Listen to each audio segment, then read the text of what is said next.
c'è una denuncia e ci sono degli esposti e quindi la polizia locale non ha fatto altro che rilevare l'abuso e come tale va ovviamente eliminato.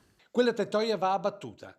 Il comune non fa nessun passo indietro sul caso della signora Silvia Bigolin, disabile in carrozzina che nel suo appartamento al piano terra di un condominio di via Capuzzo ha fatto costruire una copertura sul suo giardino.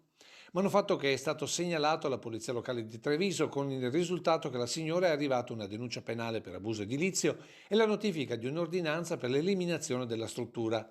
Immediato il ricorso al TAR che dovrà pronunciarsi per un caso che il sindaco considera già chiuso. Mi dispiace ovviamente che questa storia abbia toccato la sensibilità di questa signora, è altrettanto vero che quando si parla di abusi edilizi sono normati e non ci sono interpretazioni. Questo in riferimento a quanto indicato dall'avvocato della signora Bigolin, esperto in diritto amministrativo. La signora ha invocato l'applicazione di una legge del 2007 della Regione Veneto che consentirebbe comunque ampliamenti fino a una percentuale rilevante della propria abitazione, tale per cui questo manufatto avrebbe potuto essere considerato pacificamente sanabile. Teniamo conto che è una legge contro le barriere architettoniche. Una vicenda che si trascina da tempo, secondo il sindaco, che però finora non ha trovato spazio al dialogo. Noi abbiamo aperto un dialogo importante tra tecnici